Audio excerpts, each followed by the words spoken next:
help me please. What's IMRAD? It is a economics, words of economy. It includes introduction of research. Yeah. Methodology. Yeah. Yeah. Yeah. Writing a paper is, as I told you, it's a technical kind of a thing. So IMRAD is one of the technical aspects of writing a paper. Okay, it's just a way that makes it easier for you to think and structure your thought in a way that a paper would like. The best way, in my opinion, to write a paper the way I did it is monkey see, monkey do. So instead of going to monkey see, monkey do, you have an easier system, which is a structured system that is majority of the publications or the journals are respecting it, which is IMRAD. IMRAD is acronyms, start with introduction, M for methods,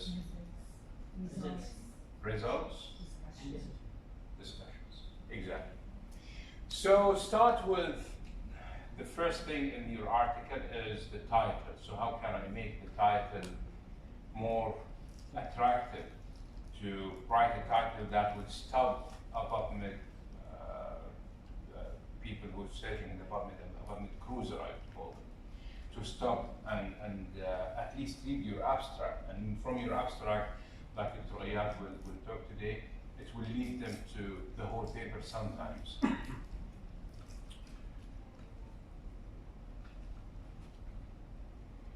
So this is why title matters.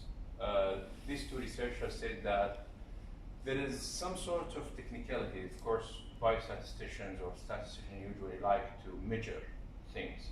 So they provide some sort of measurements of why people stop and read the title and why the title attracts people in some sort of metric way.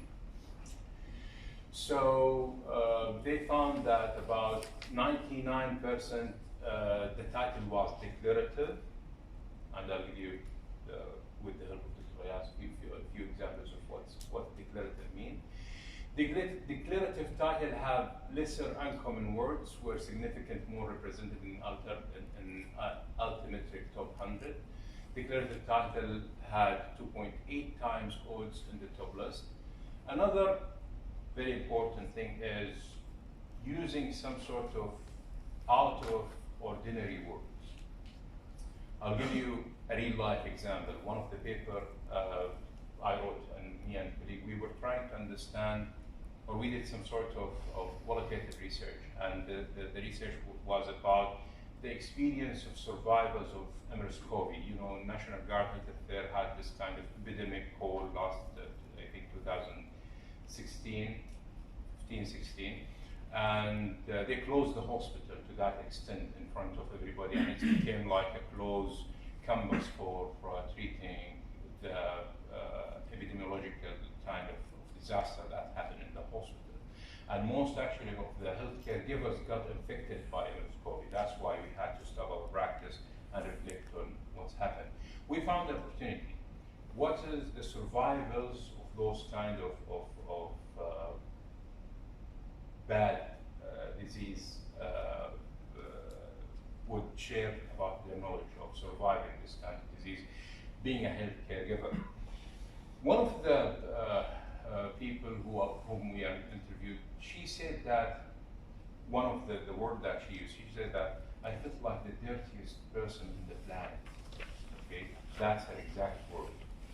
And this is basically because the stigma that comes with it. When she goes to the bus, even her friends don't want to sit beside her.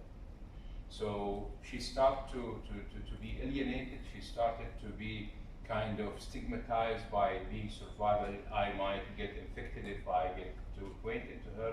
She even described that she saw her friend going down because she was looking down the window.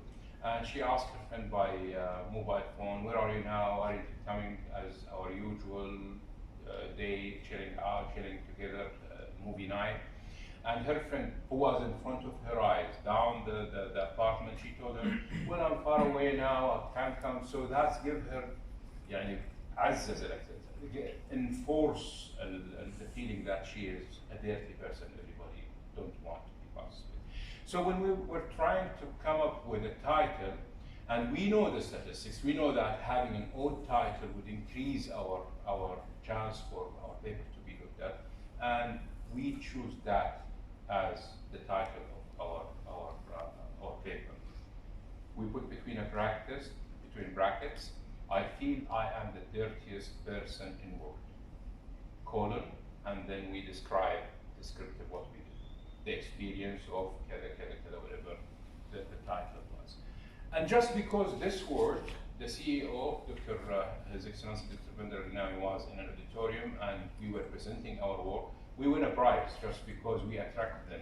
The science, I have to be frank with you, like Dr. Gabba started the frankness today. The science is not that rocket science. It's not like something out of the ordinary to win a prize. But because of the title was very attractive, we saw the smile and we saw the interactivity of the people who attended that. And now the paper is in the PubMed for 2 to 3 years now. And it is one of our best kind of cited paper because of the title. So this is why, to sum what this slide say, why do you need to have a very strong title? You need it to be descriptive, and you need it to be some sort of out of the ordinary. Think out of the box anyway. Sometimes some of the people use the conclusion as part of the title, and Dr. Riyad throws some examples in here.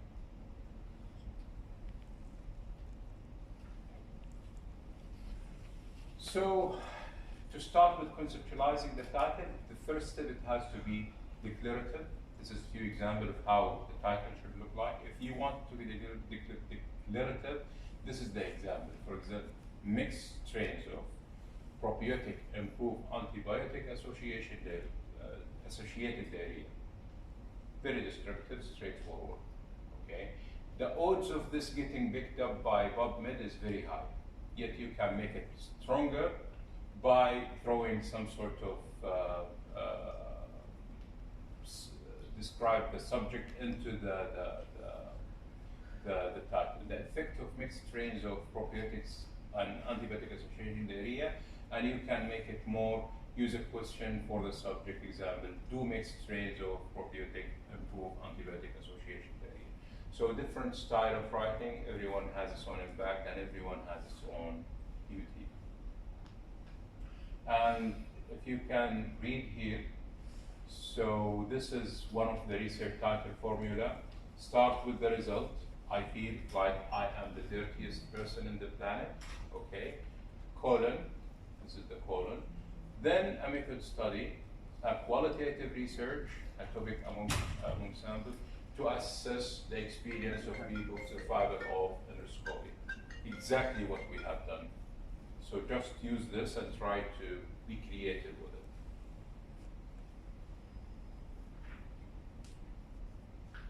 Okay, tips for an attractive title is to be concise. You have to think that people are extremely busy and they are giving you the grace of 10 seconds to scan your title quickly. So you have, this title has to be like the lead. If anybody is practicing fishing, okay, this is the exact fishing experience. Fishing in the sea, not fishing in the email. The person who's saying that you win something, millions or something. No, not that kind of fishing. So what I mean is, this is like you send your bait in the sea and wait for somebody to bite on it. Okay, so this is your bait. It has to be concise. If it's too big, people will be annoyed to read. I didn't give you this 10 seconds to waste it with a huge kind of wordy, not very well considered title. You have to be very precise of what you want me to know about this paper, so I can decide easily if I want to read the abstract or not. Remember that the job of the title is to make me read the abstract. The job of the abstract is to make me want to read the paper. Okay, so this is the basic formula. write your title in a way that would make you, if you are the other end of the giving, want to download or at least to read the abstract of this paper.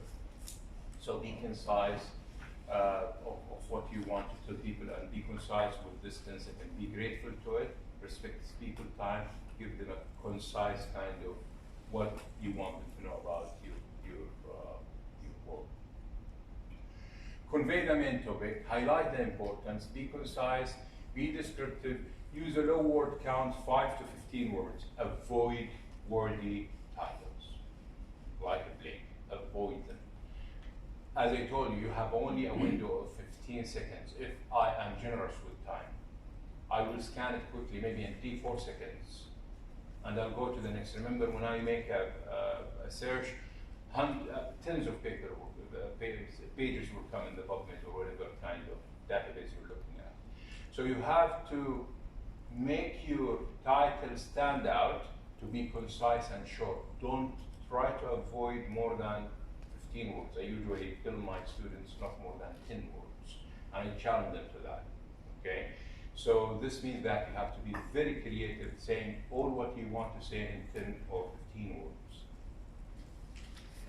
Check journal guidelines and avoid jargon and symbol. Always check the paper guidelines, because some papers would restrict the numbers of words in title. Some papers would give you the leeway of putting whatever you would like to. So be careful on the guidelines, because it is an easy rejection. The easiest rejection when I review paper is to say that this paper, although it has good science, but it didn't comply what you have told me is your guideline. If I'm a reviewer, they will send me the guideline of the journal if I don't know it already. And then I look into the paper. Of course, I will give it like 2 to 3 hours of work to look into the science of it and see if it's worthy publishing in that journal. Not as a reviewer, this is the job of the reviewer. But if the person did not comply with the regulated guideline of this kind of paper, they will save me 3 hours right away, 3 hours of work right away. A rejection because the sounds might seem nice, the science might seems nice. However, the principal or whomever the researcher did not comply with the guideline of this is very important, huh? Yeah. Very important. So avoid jargon and symbol. Like, I'll give you an example. Today in the morning, I've seen a vermin that has a very nice, furry coat that's trying to get its breakfast, and it's usually hunts rats, but it was nice that it's not hunting mice, it's also I can easily say that I see a cat eating a breakfast, okay, or eating some sort of tuna or whatever. So I'm happy that the cat is fine. But I used a very difficult, it's not difficult, it's unusual word to describe. I can just easily in my practice say that. I've seen a cat. Instead of, remember that your audience, not all of them Native English speakers, and they might not know what vermin is, and they might have to go to a dictionary to understand what vermin is, and I don't have this time in 10 seconds or 5 seconds. I'll just skip. There is too many crowded, nice articles than the one that I have to go to find what this jargon means, what this sentence means. So, a new antibiotic kills pathogen without detectable resistance. This is an example done by Dr. Ayad to tell you why this title was becoming #1 in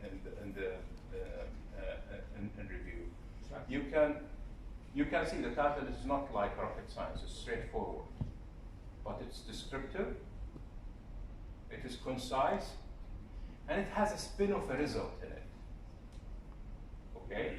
So it says what the researcher wants to say in about 1, 2, 3, 4, 5, 6, 7 words. He didn't even reach to 10 words. So that's like this going to be picked up. And this is actually what showed up in the statistics. And it's published in the Nature, so. Yeah. This is a very strong reason. Yeah. So this is just an example of a brilliant kind of work that is useless than 10 words. Just an example. Okay, problematic title. Let's look at this one. Does vaccinating children and adolescents with inactive